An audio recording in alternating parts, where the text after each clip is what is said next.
Então, nós vamos apresentar aqui uma reunião hoje sobre diagnóstico diferencial das doenças císticas do pulmão. Olha aí, um alô para a Luciane também, que já entrou. O doutor Rafael Miranda. Rafael, fica na câmera lá para o pessoal te conhecer. O Rafael é pneumologista nosso aqui do grupo, ele também é médico da disciplina de pneumologia do ABC e do INCOR, da USP agora, também, né, Rafael? Então, Rafael, nós tivemos um caso interessante de doença cística, o Rafael também já teve outras experiências com doença cística, então nós vamos fazer essa apresentação do caso, abrir para discussão. Vocês que estão aí na internet podem mandar o seu alô aí, a sua dúvida, a sua pergunta, o pessoal aqui da mesa também. Então, vou passar a palavra para o Rafael. Rafael, está com você. Bom, pessoal, boa noite. Meu nome é Rafael, como o Dr. Mauro disse, eu sou médico pneumologista aqui do Samaritano, da equipe, e a gente teve um caso interessante de doença cística pulmonar que motivou o tema da reunião e motivou uma breve revisão também depois da explicação do caso, né? O objetivo da apresentação é dar uma pincelada geral nas doenças císticas, é um tema muito extenso na pneumologia e sempre constitui um desafio diagnóstico para o médico pneumologista, né? Principalmente porque é um tema relativamente novo na literatura, que sempre faz muitos diagnósticos diferenciais. Então, a gente sempre precisa estar atento em relação ao exame de imagem, à clínica e a história e a própria história do paciente, né? Então vamos lá, para o caso clínico.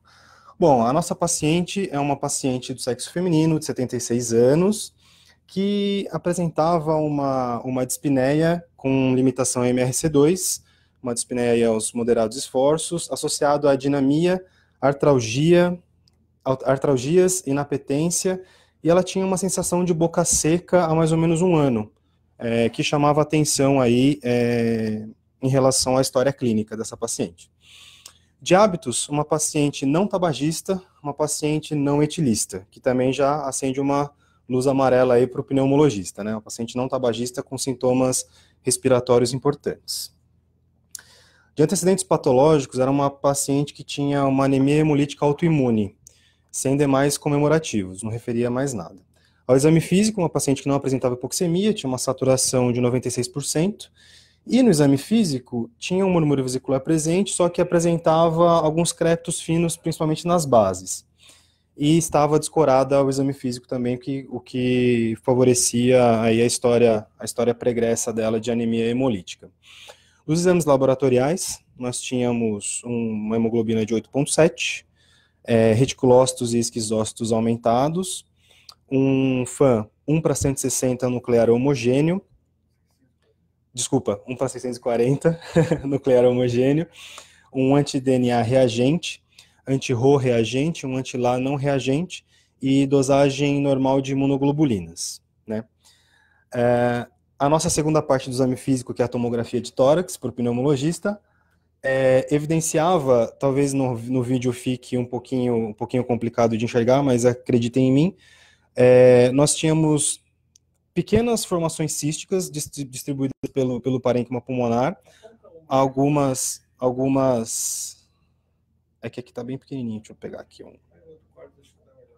Aqui a gente tinha uma pequena formação nodular aqui, alguns espessamentos de septo, e no próximo corte aqui que dá para ver um pouquinho melhor, tem a formação cística aqui, ó, parede fina, um cisto de parede fina, algumas bronquiectasias, algumas consolidações também bem distribuídas pelo parênquima pulmonar, e algumas bronquiectasias de tração aqui em região subpleural, né?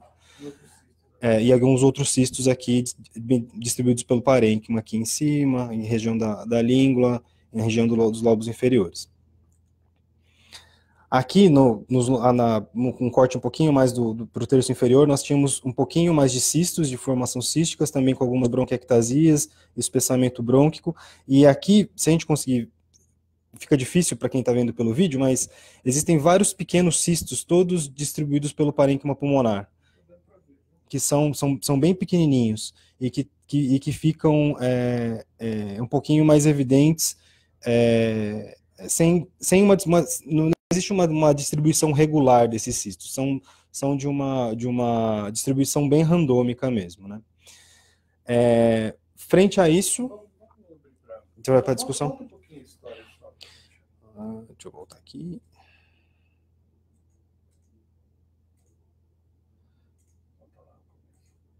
Pronto. Deixa eu abrir aqui para a discussão, ver se alguém aqui quer colocar. Tem muita gente curtindo aí, legal. A gente está com 11 no Instagram e 11 ao vivo aqui no Facebook. Tem 22 pessoas. O pessoal que está no Instagram, se quiser ir para a página do Facebook, está melhor para visualizar as imagens e o caso clínico. Então, uma senhora de 76 anos, esse caso, na verdade, foi pedindo uma avaliação para a gente pela Onco. Na época era Onco, estava acompanhando esse caso. Acho que não era Onco, era hemato. Era hemato, não era Onco. Com uma hipótese de doença linfoproliferativa. E estava já há algum tempo com dispneia. E essa questão aí de artralgia, inapetência, sensação de boca seca, isso aí foi... A gente induziu essas perguntas na hora que a gente foi fazer a história, porque na hora que eu vi essas imagens, me bateu um diagnóstico na cabeça e eu falei, não, deixa eu fazer essas perguntas aqui, porque ela não tinha. Na verdade, ela estava cansada e com a dinamia na enfermaria. Então, ela estava prostradaça, já alguns dias internada. Eles tinham feito algumas investigações já laboratoriais, que você vai mostrar aí depois, né? Os exames laboratoriais dela, não? Não colocou? Tá. Então, tinha feito uma série de investigações laboratoriais, inclusive biópsia de linfonodo. Eu coloquei outra biópsia. Outra biópsia, tá. Mas ele tinha feito algumas investigações e aí a gente foi chamado por conta dessa tomografia. Vocês têm algum comentário? Gostaria de fazer algum comentário? Não, por hora não. Tem muito dado ainda aí, mas esses cistos remetem a vários diagnósticos, quando a gente vê esses cistos no pulmão. E muitas vezes esses cistos passam despercebidos. A pessoa vê essas alterações de consolidação, vê nódulos, alguma outra coisa mais grosseira, e não presta atenção nesses cistos. E esse cisto é uma chave importante de diagnóstico. O Rafael acho que vai dar o diferencial depois, eu não vou adiantar nada aqui para não estragar, sem dar spoiler. Mas esse é um caso interessante, porque a gente foi chamado para ver esse caso aqui que estava enroscado ali. Então vai lá, Rafael. Isso, como o Dr. Mauro disse, assim, esses achados da história, né? Artralgia, boca seca, o paciente ele quase nunca fala pra gente mesmo. A gente tem que buscar isso, né? Aí quando você pergunta, tem boca seca? Pior que tenho, doutor. Eu tenho boca seca, sempre ficou com a boca seca, olho seco. Até mesmo eu tive um outro caso que acabou saindo na pneumologia paulista agora, que era uma senhora que era diagnosticada com DPOC o resto toda a vida e nunca fumou. Aquilo acendeu uma luz amarela, você falou, não é possível. E quando indaguei ela, realmente, ela tinha boca seca, pediu para o oftalmo dar uma olhada e tinha úlcera de córnea. Entendeu? Então, a gente sempre tem que fazer uma busca ativa aí dos sinais e sintomas, né? Muito bem, então, assim, frente a todos esses achados, esses achados de exame de imagem, como o Dr. Mauro disse, a gente ficou com a pulga atrás da orelha, e frente aos achados também dos autoanticorpos, nós pensamos aí que a paciente tinha o diagnóstico, claro, que ela já trazia de casa, da anemia hemolítica autoimune, e a gente pensou também em relação ao próprio lúpus, né? A gente pensou só que a gente achava que faltava alguma coisa, ainda faltava alguma coisa. E aí a gente buscou e fez alguns exames complementares adicionais, né? Pensando naquelas consolidações, que também às vezes sempre passam batidas, pneumonia, às vezes a gente vai ver uma neoplasia, né? Que às vezes passa com pneumonias de repetição, né? A gente pediu um PET-CT, que não teve... Na verdade, o PET foi... A gente já tinha esse caso com o PET pela hemato. O hemato tinha solicitado esse teste já, a gente já chegou com o PET. A gente pediu a biópsia. E aí, a gente pediu a biópsia de lábio inferior, que veio com extensa área de infiltrado linfomono nas glândulas salivares, o que aí é consistente com a hipótese de síndrome de Sjögren, né? Então, frente a esses achados, nesse contexto, ficou aí como uma síndrome overlap, digamos assim, de lúpus com Sjögren, associado a uma pneumonia intersticial linfocítica, né? Que ocorre principalmente nos pacientes que têm, principalmente não, mas ocorre também nos pacientes que têm síndrome de Sjögren, né? Muito bem, então, assim, pensando nas doenças císticas pulmonares, nós temos um rol aí extenso de doenças. As doenças císticas pulmonares, elas são... a característica das doenças são que nós apresentamos lesões nos pulmões, de forma randômica ou às vezes de forma homogênea. São lesões que são circundadas por uma fina parede, que possuem parênquima pulmonar normal ao redor. E também as doenças císticas pulmonares, elas variam e são classificadas conforme a sua fisiopatologia. São doenças que são inflamatórias, doenças infecciosas, doenças autoimunes, doenças congênitas e assim por diante, né? Eu vou falar um pouquinho dessas doenças, lembrando que o foco aqui, na verdade, não é detalhar cada uma das doenças com todos os tratamentos possíveis, mas sim lembrar o pneumologista de que existe esse rol de diagnóstico diferencial que sempre tem que estar na cabeça do pneumologista que lida com a doença cística. Muito bem, falando da pneumonia intersticial linfocítica, que é o caso em questão, é uma doença rara, que acomete principalmente mulheres entre a 4ª e a 7ª décadas de vida, e ela é caracterizada por uma hiperplasia de tecidos linfóides com infiltrado alveolar intersticial, de linfócitos maduros e alguns estiócitos também.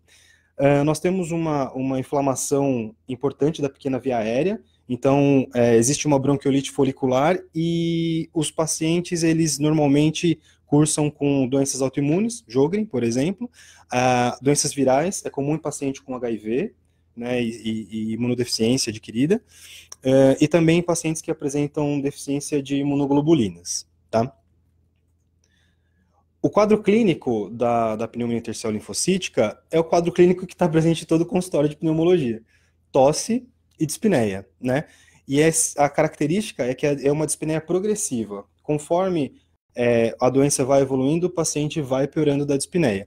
Porém, quando existe uma relação da doença com doenças do tecido conjuntivo, a gente tem aí alguns achados adicionais, como artralgia, fadiga, perda ponderal, síndrome seca e assim por diante.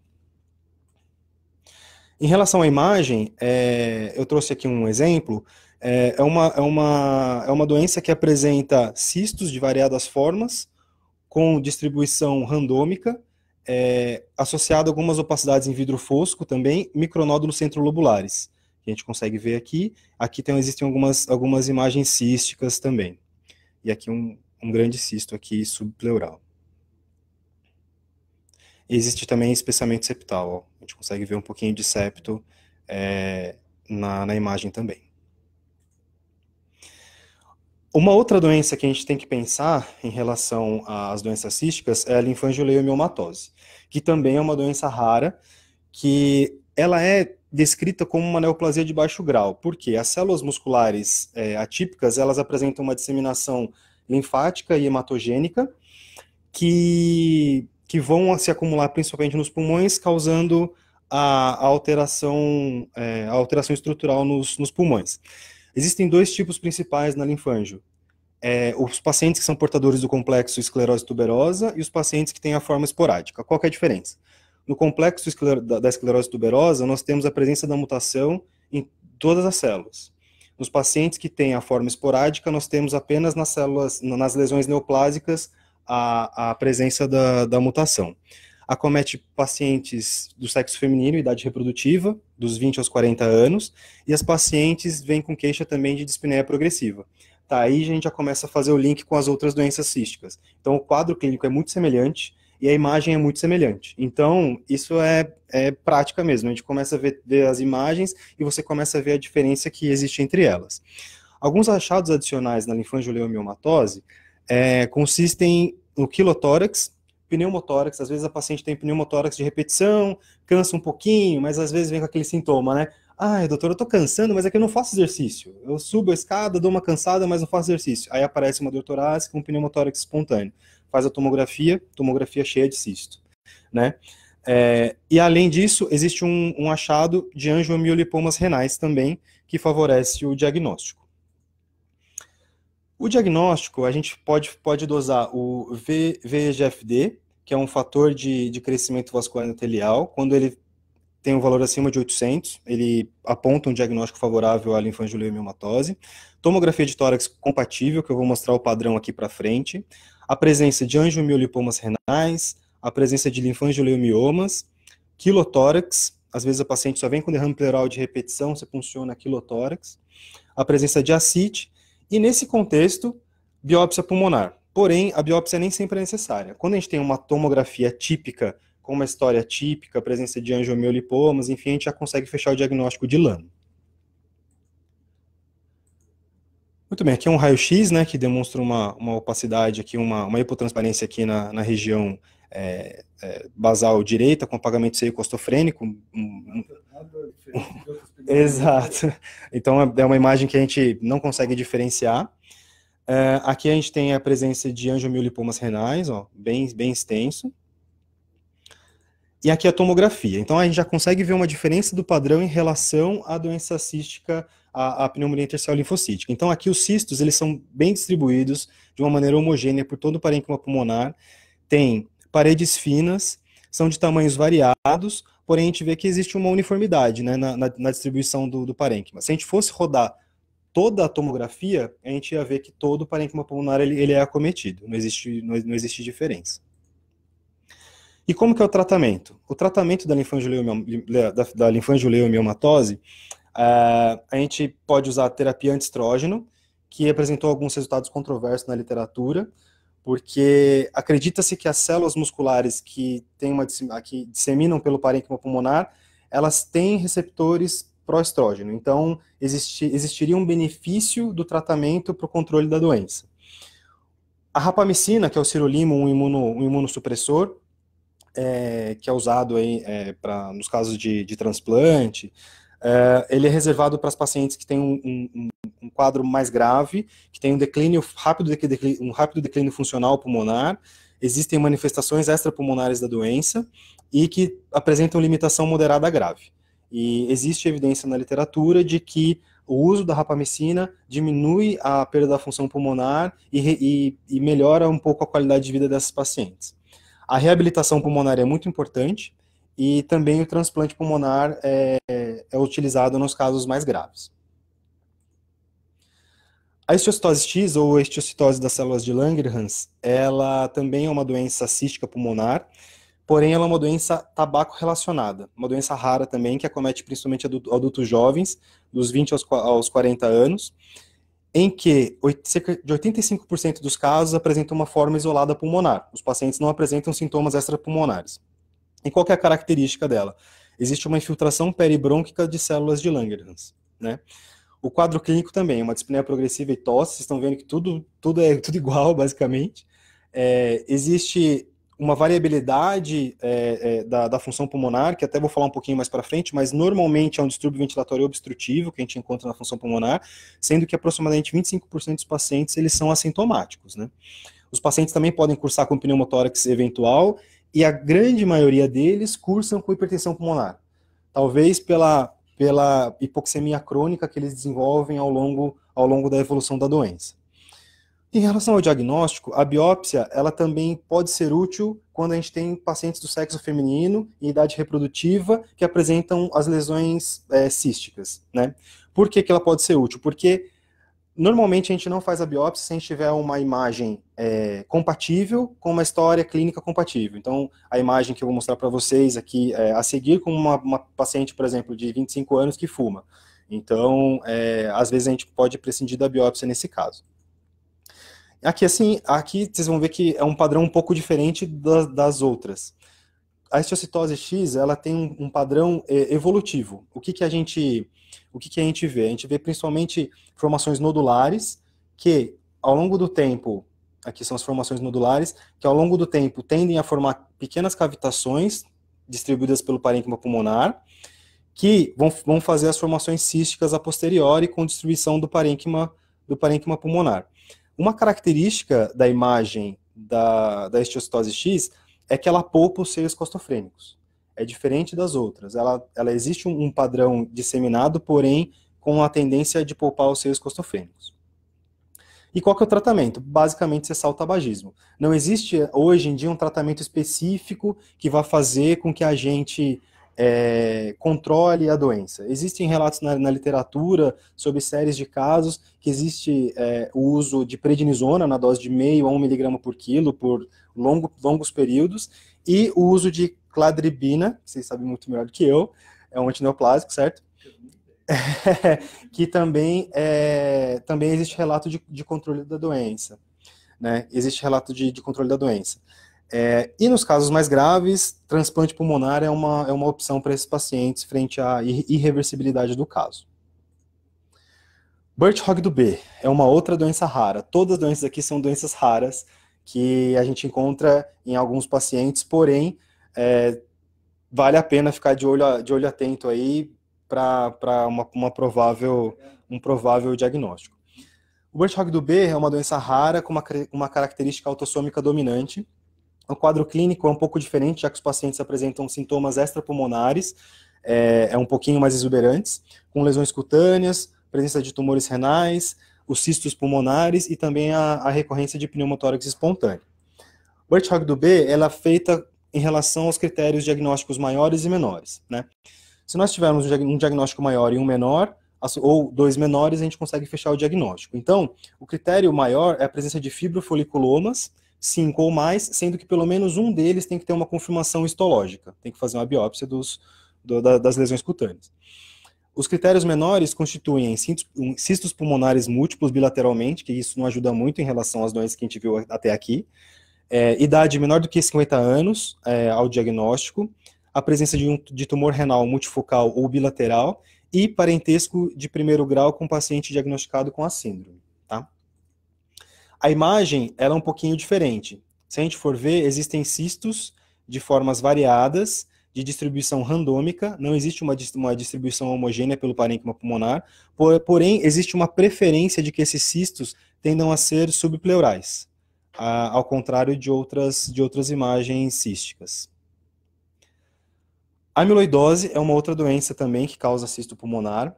A amiloidose é uma doença definida pelo depósito de proteína amiloide nos órgãos e nos tecidos. Ela pode ser de 4 tipos, de quatro classificações principais: a amiloidose reativa, a idiopática primária, a relacionada transretina e a de cadeia leve. A amiloidose, em geral, varia conforme a forma de acometimento pulmonar, em que existe um acometimento traqueobrônquico, nodular pulmonar preferencial ou parenquimatose difusa. A gente vai mostrar um pouquinho das imagens a seguir. Aqui é uma lâmina que demonstra deposição de proteína aí, de amiloide no tecido pulmonar, e o diagnóstico é feito pela própria biópsia mesmo. Aqui a gente vê que existe um padrão diferente das outras tomografias.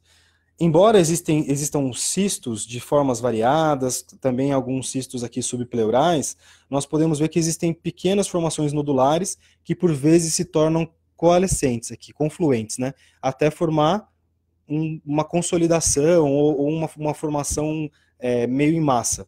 Então, isso aqui demonstra a deposição de complexo amiloide mesmo no tecido pulmonar. Agora, sim, essas doenças que eu falei até aqui são umas doenças um pouquinho mais raras, né? Um pouquinho não, bastante raras, né? Daqui para frente são umas doenças que a gente acaba encontrando um pouquinho mais na rotina. Então, por exemplo, a bronquiolite constritiva. A bronquiolite constritiva ela é causada por um processo inflamatório dos bronquíolos, que ocorre um mecanismo de válvula fazendo com que os alvéolos se rompam e formem os cistos, né? O quadro clínico ele é tido como pacientes com dispneia e com distúrbio ventilatório obstrutivo, com aprisionamento aéreo. E o diagnóstico, a biópsia pulmonar, nós vamos ter a lesão dos bronquíolos membranosos, fazendo com que ocorra o aprisionamento aéreo. Então aqui, nesse comparativo, dá para entender na macroscopia e na microscopia como que funciona. Então nós temos aqui, está um pouco pequenininho, mas dá para ver, existem cistos de formas variadas, com distribuição randômica pelo parênquima pulmonar, associado com atenuação em mosaico, que demonstra uma doença de pequena via aérea, de aprisionamento aéreo. Aqui dá para ver um pouquinho, existem áreas mais escuras e áreas mais claras na tomografia, que é o que favorece o achado de mosaico ventilatório. E na microscopia a gente vai ver áreas de constrição, né, de de bronquíolos conscritos com áreas de hiperdistensão brônquica, que no maior aumento aqui, ó, a gente vai ver que existe lesão alveolar. A pneumonia intersticial descamativa é uma outra doença que a gente acha, principalmente nos pacientes tabagistas, que existe uma rara associação, uma pequena associação com pacientes portadores de colagenoses, como artrite reumatoide e esclerose sistêmica. A característica da doença é o acúmulo de macrófagos pigmentados, né, intraalveolar, e o quadro clínico também, os pacientes cursam com dispneia, com tosse e baqueteamento digital também pela hipoxemia crônica. Só que aqui o achado tomográfico é um pouquinho diferente. Em nenhum momento aqui vocês viram que eu falei muito de vidro fosco. Esse aqui tem. Na pneumonia descamativa, principalmente nos terços inferiores, a gente tem a presença de atenuação em vidro fosco, com presença de cistos, ó, de formas variadas e distribuição randômica também. Porém, elas são achados que tendem a fazer com que exista um acometimento mais em terços inferiores. O esôfago é uma característica, né? Então, aqui é difícil a gente falar que não tem aspiração, né? Pode ter um achado de aspiração aqui também. E aqui, a tuberculose do interstício, que a pneumonite de hipersensibilidade pode demonstrar padrões radiológicos de variadas formas. É uma doença que é causada pela inalação de poeiras orgânicas, então pacientes que têm contatos com aves, com mofo, vão fazer com que tenha esse achado aqui. E nesse contexto, nós temos cistos, né, grandes cistos, de paredes, com paredes finas, porém não tem tanto parênquima pulmonar ao redor aqui para a gente poder caracterizar.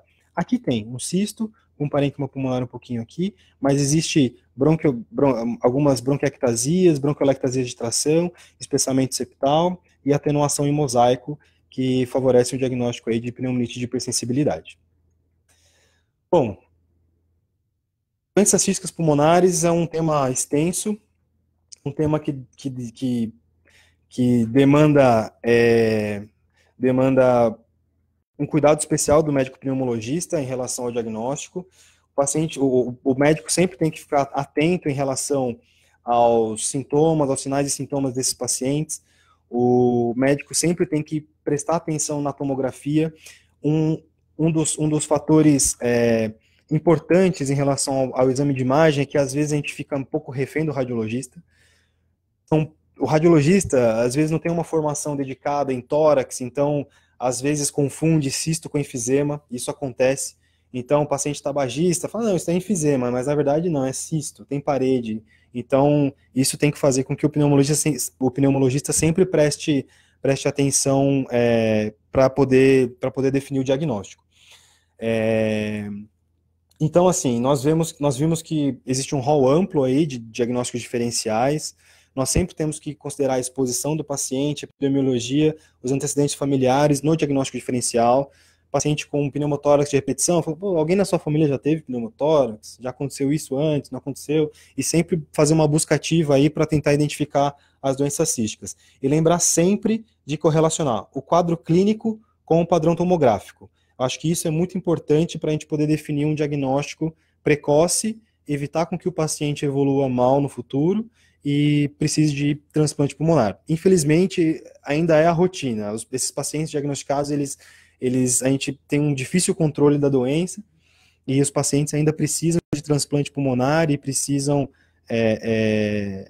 dessa alternativa para poder ter uma melhor qualidade de vida, né? Acho que era isso aí. Não, assim, como oncologista, né, a gente sempre quer biópsia, né?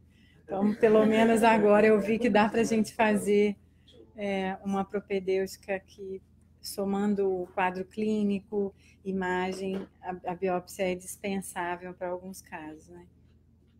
Então, nem sempre biópsia, minha mente está muito biópsia. Eu achei interessante como é que vocês chegaram no diagnóstico da paciente inicial, que a gente vê um rol amplo, né, de diagnóstico, às vezes muito fora, já, pelo menos da minha realidade, da nossa realidade. Vocês estão, por exemplo, a DIP, né, que é a descamativa, que pode ter associação, às vezes, com doença autoimune também. Isso. Uhum. E o que levou vocês a diferenciarem? É mais o padrão tomográfico daquela paciente inicial ou algum outro achado? Bom, esse caso quem acompanhou fui eu, quando pediram para avaliar. E essa senhora, então, como o Rafael colocou, estava prostrada e estava com a dinamia. E, inclusive com ressonância magnética, já tinham feito uma biópsia de linfonodo, não lembro se foi por ecoendoscopia, foi por ecoendoscopia, eu sei que levantou lá. E tinha um processo inflamatório inespecífico, e como tinha aquelas consolidações do pulmão, passa os cortes, Rafael, tinha essas consolidações, pedindo para avaliar por conta disso. Aí, quando eu avaliei a tomografia, que eu vi esses cistos, tá vendo? Olha lá, dá para ver aí, passa o próximo, acho que tem uns cistos melhores aí embaixo. Muito cisto. Quando eu vi esses cistos no pulmão, eu nem tinha entrado no quarto para ver o paciente. Eu falei, isso é síndrome de Sjögren. Bate, tem quadro de linfonodo periférico, um quadro meio de anidamia, mas eu cheguei no quarto, fiz 2, 3 perguntas e perguntei, a senhora tem olho seco? Não, não tem olho seco. Não. E por que tem esse colírio na sua cama aqui? A gente tem que olhar tudo no quarto, né? Não, eu sempre pingo esse colírio no olho, porque o meu olho é meio irritado, não sei o quê. Ah, tá. A boca é seca? Não, boca é seca. Aí você vai perguntando das mucosas, eu falei, não, aqui tem Sjögren. Daí nós pedimos os marcadores sorológicos, porque não tinha, e pedi a biópsia de lábio, porque aí o diagnóstico viria pelo lábio. Você não precisa fazer a biópsia do pulmão para dar isso. Se tiver infiltração, você tem a biópsia do lábio aí, a descrição? Então tinha uma área de infiltrado em glândulas salivares que o patologista falou, não, isso aqui é compatível com síndrome de Sjögren. Aí, quer dizer, imagem clínica, só fizemos uma biópsia para ter essa confirmação. Então, e esses cistos, como o Rafael falou bem, passam despercebidos no exame tomográfico. Muitas vezes é interpretado como enfisema, ou nem dão bola. Eu já peguei uma menina aqui na UTI do hospital uma vez, que também tinha um quadro respiratório agudo, que não tinha muita explicação, e tinha 2 cistinhos perdidos assim. E era uma atividade de doença linfoproliferativa. Esses cistos, desse caso que o Rafael mostrou, desce o cisto maior para o pessoal ver, o Rafael. Esses cistos, o principal diagnóstico foi o primeiro que ele colocou, que é a pneumonia intersticial linfocítica. Bate esses cistos na tomografia, você pensa, isso aqui é pneumonia intersticial linfocítica. O que é a doença nós vamos descobrir, mas é de pneumonia intersticial linfocítica. Onde o principal diagnóstico entra doenças autoimunes, onde o Sjögren é top para esse diagnóstico, doença linfoproliferativa e AIDS. Pacientes com HIV, imunocomprometidos, podem ter essas formações císticas parecidas com essa. E dá uma diferença grande quando a gente vê cistos dos outros que o Rafael colocou. Passa ali para frente, Rafael. Esse aí é da linfangiuleio, que é um pouquinho parecido, mas é uma doença bem rara, mas olha, são cistos mais limpos, um parênquima mais limpo, com cisto de parede muito bem definido, distribuição homogênea, bilateral, em grande intensidade. Eu vi até hoje dois casos de linfangiuleio até hoje. E a gente não vê vidro fosco, não vê consolidação. Então, é muito cisto, né? É um padrão diferente. Agora, passa um pouquinho mais. Então, esteocitose X, que é um diagnóstico também bem interessante. Se a gente observa que parecem cavidades no pulmão. Quem olha isso daqui vai dizer, isso aqui são cavidades no pulmão ou grandes bronquiectasias. Né? Mas a gente tem uma parede muito mais espessa, uma destruição do parênquima pulmonar. Felizmente, a gente vê pouco desses casos. A gente costuma ver mais esteocitose com os cistinhos menos exuberantes assim. E agora o do vidro fosco lá, Rafael. Que esses são casos que a gente é chamado constantemente para ver, são esses casos. Né?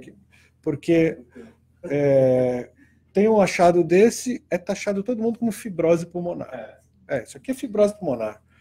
Só que hoje em dia, o diagnóstico das doenças intersticiais é tão amplo, né? E fibrose pulmonar é um item do diagnóstico, mas quando se vê essas imagens assim de maneira geral, a pessoa fibrose pulmonar, mas existem uma série N diagnósticos diferenciais para serem feitos, como a Cíntia colocou.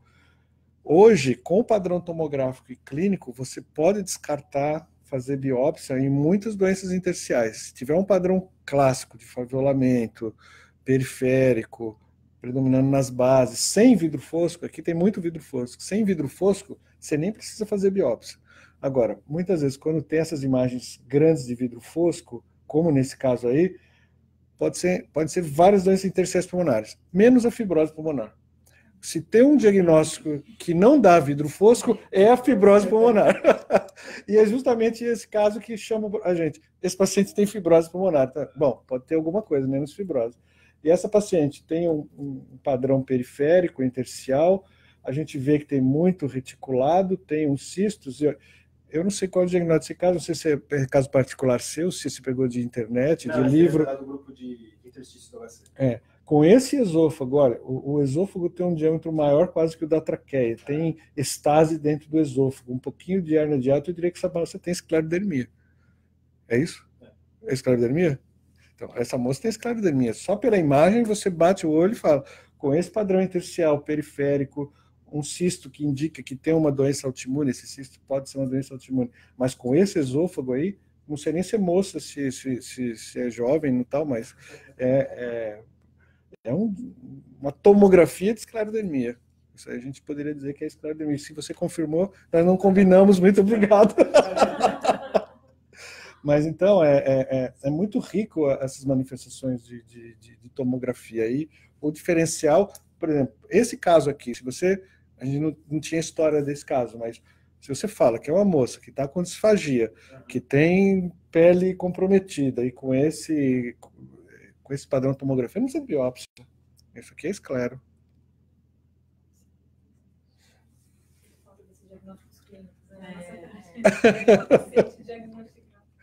E a bronquiolite, volta lá, a bronquiolite vocês devem ver mais do que a gente até, porque bronquiolite está relacionada muitas vezes com tratamento imunossupressor e transplante, né? Antigamente a gente via menos bronquiolite, mas hoje com os transplantes de medula e reação enxerto versus hospedeiro, esses casos de bronquiolite constritiva são muito mais comuns da gente ver. E são casos dramáticos, porque o que tem que fazer de medicamento é muito pouco, a resposta do paciente é pobre, e a evolução para o transplante, se o paciente tem condição de fazer transplante, ele vai ter que fazer transplante, porque vai ficar muito limitado. Esse é de livro, né? Pelo que eu estou vendo. É da Letícia ou não? Não, o artigo. Era o que esse caso aí, o diagnóstico? Sabe, não? Eu não lembro. Então, Mas eu acho que era TX. Transplante de medula? Eu acho que é. Mas é engraçado a gente ver que existem outras doenças também, tabaco relacionadas, né? Que às vezes passa despercebido. Fala assim, o paciente fuma, mas isso não deve ser em relação ao cigarro, nada. Então, é interessante a gente saber que existam também outros tipos de doença intersticial que são relacionados ao próprio tabagismo, né? Eu acho que a mensagem que fica principalmente para nós, para o pessoal que está aí na internet, é que não dá para desvalorizar pequenas alterações de tomo, porque às vezes é um detalhe, um dado que passa às vezes despercebido, que dá o diagnóstico, né? Porque vidro fosco todo mundo tem, mas a combinação disso, todo mundo não, todo mundo com algumas lesões específicas, mas com alguma alteração própria ali, por exemplo, prestar atenção no esôfago, dá uma olhada se tem um cisto, né? Se tem bronquiectasia, se não tem bronquiectasia. Então, são todos pontos que vão trazer uma ajuda diagnóstica para a gente, e pode fechar um diagnóstico por um dado, né, de ver um colírio no criado mudo da paciente. Poxa. E desconfiar de quem é rotulado como DPOC e nunca fumou. Esse é um outro ponto. DPOC, o pessoal bota um saco, um balaio de coisa que entra o asmático, entra a bronquiolite, entra tudo. E quantos casos vocês que são oncos já não tiveram de paciente que está tratando DPOC, não sei quanto tempo, e era um câncer de pulmão que estava ali há 6 meses, 1 ano em evolução? Aqui tem uma pergunta que chegou aqui, eu vou passar para vocês, porque faz mais respeito a vocês. Boa noite, eu Hermes, residente de medicina de família e comunidade. Deixa eu só falar aqui. Residente de medicina de família e comunidade. Por favor, quando e qual idade deve ser iniciado o rastreio de câncer de pulmão em tabagistas sem antecedentes familiares de câncer? Tem o pessoal da ONCO, vou deixar eles responderem. Na verdade, esse é um rastreio bem negligenciado. A gente, no consultório, a gente acaba, às vezes, tendo um paciente tabagista que vem até com outro diagnóstico, E aí a gente vai buscar fazer o rastreio e você acha um nódulo pulmonar, né? Então, esses pacientes, eles devem ser rastreados, eu não sei se tem um protocolo de idade, né? Ele quer saber idade, não? Idade e história familiar não influencia muito no protocolo de rastreamento, a gente usa mais a carga tabágica, se está em uso ou não. Os guidelines, eles mudam muito, né? O que a gente mais usa na oncologia a gente, sem dúvida, aquele paciente que tem acima de 30 anos maço, ele precisa fazer uma tomografia de tórax. Existem protocolos, existem grandes estudos, né? A gente teve estudo que foi o National Lung Trial, um estudo americano, e depois você teve o NEL, são 2 estudos e eles usam rastreamento também com intervalos diferentes. Essa é uma discussão ampla, mas na prática, o primeiro deles, que foi o estudo inicial, ele fazia tomografia de tórax anual com baixa dosagem, e o estudo Nelson ele já usa um intervalo de 2 anos, mas a tendência na prática é a gente encurtar um pouco mais esse intervalo. Pacientes que têm acima de 15 anos máximo, você tem que olhar outros fatores de risco para tabagismo, e aí são casos selecionados, vale a pena discutir isso com detalhes depois. E o paciente que já parou, já interrompeu o tabagismo há mais de 15 anos, né, 15 a 20 anos, esse paciente ele tem um risco menor, então ele já não entra no rastreio normal. Então, o paciente que é fumante recente ou fumante habitual, ele precisa fazer uma tomografia de baixa dose anual, se possível.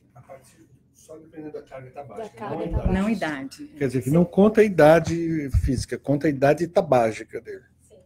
Pacientes idosos é bem discutível você submeter, né? Pacientes acima de 70 anos, 65, 70 anos. Porque esse estudo americano que você citou, eles colocam dos 55 aos 75, não é? Para fazer tomografia anual. A partir daí não se recomendaria. É isso. O primeiro estudo sempre Sim. Colocou isso, né? Mas a questão é que a carga tabágica em paciente menor do que 55 anos é difícil também se atingir uma carga tabágica. Então esse foi o critério de inclusão do estudo. Na prática é esse, mas você deve sempre considerar nos outros pacientes também. Tem mais uma pergunta aqui, Rafael, vou fazer para você. Bárbara fala aqui, ó. Na suspeita de doença linfoproliferativa, deve-se indicar a biópsia pulmonar? Eu não sei agora aqui em que sentido. Quando tem manifestação pulmonar, Bárbara, dá um alô aí, esclarece melhor a sua pergunta. Se é uma doença linfoproliferativa que tem manifestação pulmonar, geralmente o diagnóstico sai pela doença, uma manifestação periférica, né? Tem o pessoal da onco aqui, deixa eles responderem aí. Se deve se indicar biópsia pulmonar. Normalmente na doença linfoproliferativa a gente sempre busca aquele sítio que é mais facilmente biopsiável, né? Então, geralmente uma doença linfoproliferativa, você vai ter linfonodo mais fácil biopsiar, e aí juntando tudo, né? Se você tiver uma biópsia positiva para um linfoma com uma imagem correlata, ali fecha o diagnóstico e você vai fazer o tratamento direcionado. A única questão, eu acho, Bárbara, nessa de doença linfoproliferativa, às vezes o paciente tem a manifestação da doença linfoproliferativa, tem o diagnóstico, tem a manifestação pulmonar, mas às vezes essa manifestação pode ser uma infecção secundária, né? O paciente tem uma imunossupressão por conta da doença, faz uma infecção secundária, então precisa ter todo o contexto clínico para saber se há necessidade de uma biópsia ou não. Algumas vezes precisa, porque se ele tem uma manifestação tomográfica que não é compatível com a doença linfoproliferativa e tem um quadro infeccioso, a gente precisa da biópsia muitas vezes para esclarecer a etiologia da infecção. Outras vezes é manifestação da droga, né? O paciente está usando uma droga específica para a doença, e esses são os casos mais difíceis, porque geralmente são pacientes imunocomprometidos, com manifestação pulmonar, evoluindo para insuficiência respiratória, tomando já todo o arsenal de antibióticos possível, e não está melhorando, e a gente suspeita de doença por droga, e muitas vezes precisa da biópsia mesmo para ajudar a esclarecer, mas vai variar sempre do contexto clínico que você está vivendo e do tipo de manifestação, não existe uma regra que pode se aplicar para todo paciente. E nem sempre a biópsia ajuda, às vezes vem lá um processo inflamatório inespecífico, e aí a gente continua ali na dúvida se é pela droga, se é por algum outro fator que a gente ainda não conseguiu fechar o diagnóstico. Não coloquem tanta expectativa assim na biópsia, porque geralmente os fragmentos obtidos são pequenos, as manifestações são inespecíficas, então é preciso mesmo avaliar o contexto como um todo, porque às vezes se cria uma expectativa tão grande com a biópsia e a gente se frustra. Exato. Às vezes o problema é convencer o paciente a fazer outra biópsia. Porque às vezes revisa a lâmina, você consegue achar o diagnóstico, né? Mas às vezes não. Eu tenho um paciente que ele tem foi achado um nódulo, ele teve uma hemoptise. E aí chegou como, foi uma pneumonia complicada que teve, tal, chegou um nódulo espiculado de 1,8 centímetros em lobo superior direito, com uma área extensa de vidro fosco ao redor, que acho que poderia ser até resíduo da hemoptise que ele teve, enfim. E aí, um outro colega de outro serviço acabou pedindo uma biópsia transbrônquica, que não achou nada. E aí veio a infiltrado inflamatório específico e tal. Eu falei para ele, não, a gente tem que fazer outra biópsia, tentar fazer uma biópsia transparietal, tal, não sei o quê. Não, mas eu já fiz uma biópsia, não quero fazer outra. Sabe, é difícil de você colocar na cabeça do paciente que às vezes você precisa de outra biópsia, precisa de outra amostra para poder fechar diagnóstico. Está com um caso aí no andar bem parecido. É um paciente jovem com um nódulo único no pulmão, com linfonodo mediastino, sem história de nada, 30 anos de idade, e que vamos abordar por ecoendoscopia. A gente conseguiu por ecoendoscopia chegar no mediastino. Chegamos que tem um processo granulomatoso, mas e aí? É fungo? É TB? É alguma outra situação? Sarcoidose? Então ele vai precisar de uma biópsia aberta. E essa questão é importante. Muitas vezes é difícil fazer a biópsia, o paciente, a condição clínica não permite, envolve riscos cirúrgicos, anestésicos, então eu preciso pesar isso tudo. Mariana, o Hermes pediu só para você repetir quais eram os nomes dos estudos que você falou sobre o rastreamento do câncer de pulmão. Acho que ele quer pesquisar na internet. O último é o Nelson, né? O estudo mais esperado. E tem um que é você vai ter que digitar, o National Lung Trial. Você vai encontrar no estudo que foi publicado. Vou procurar aqui para você. Então, uma paciente que tem um nódulo suspeito, que seria candidata à biópsia, só que assim, ela é parcialmente dependente para as atividades básicas de vida diária, tal. Uma paciente com 82 anos, que tem um nódulo, sei lá, vamos supor, de 1,4, 1,6 centímetros, e eu sempre, assim, claro, a gente sempre quer fechar o diagnóstico e quer saber, eu queria saber, assim, na opinião de vocês, oncologistas, assim, em frente a uma paciente, assim, com as comorbidades, com dependência para a vida diária, vocês acham que teria um benefício bom a gente fechar o diagnóstico, submeter o paciente ao estresse de um diagnóstico provável neoplásico, sendo que a gente não vai ter, não sei, talvez um impacto na sobrevida tão importante, aquele popular, né, você morre com isso, mas não morre disso, sabe? Eu acho que essa é uma angústia que às vezes a gente tem, assim, porque pneumo vê um nódulo, não, a gente tem que fazer diagnóstico para saber o que é. Para nós, assim, na prática mesmo, tanto para câncer, para qualquer um dos tumores, né, seja tumor de intestino, a gente vê muito isso com colonoscopia, né, se a gente tem uma anemia que vai investigar. Paciente que não tem performance para tratamento, não faz sentido a gente buscar um diagnóstico, e não vai mudar muito o nosso tratamento. Então, se eu tenho uma paciente de 82 anos que fez uma tomografia ao acaso, diagnosticou um nódulo, e não vai ter uma performance para uma cirurgia ou para qualquer outro tratamento, a tendência é não biopsiar. A questão é, nós sabemos que hoje em dia a gente tem que olhar não só a idade do paciente, mas a performance como um todo. E a gente tem tratamentos hoje em dia, por exemplo, de radioterapia, que você faz uma radiocirurgia, uma SBRT. Então, você considera isso. Se a paciente, às vezes ela está debilitada, mas tem uma orientada e consegue fazer uma SBRT, seria uma alternativa. E sempre a gente, exatamente isso que a Cíntia falou, a gente tem que olhar as comorbidades do paciente. Se realmente for uma comorbidade limitante, que ela não vai ter uma sobrevida de 5 anos, não faz sentido. Uma coisa que tem nos ajudado muito na oncologia é a grande parceria com a oncogeriatria, porque hoje tem escalas de performance, de definição. Então, essa sua paciente, a gente precisaria de uma abordagem multidisciplinar para configurar a expectativa de vida, pesar risco-benefício, para poder a gente ver se vale a pena investir, né, na investigação, na biópsia e sucessivamente. Acho que isso constitui uma angústia do familiar também, né? Porque você identifica, ó, tem um nódulo aqui, mas doutor, é câncer? Não é câncer? O que é? Vai investigar? Não vai? Vai tratar? Não vai? Sabe, eu acho que existe toda uma demanda e toda uma angústia em relação a isso, né? Bom, pessoal, obrigado aí pela presença de vocês. Tomara que na próxima reunião tenhamos mais público. Teve bastante audiência pela internet, depois eu passo para vocês a estatística, mas eu acho que no pico aqui tem umas 40 pessoas, mas tem algumas pessoas sobreviventes até o final aqui, tanto no Instagram quanto no Facebook. Tem aqui umas 20 pessoas ainda acompanhando a gente.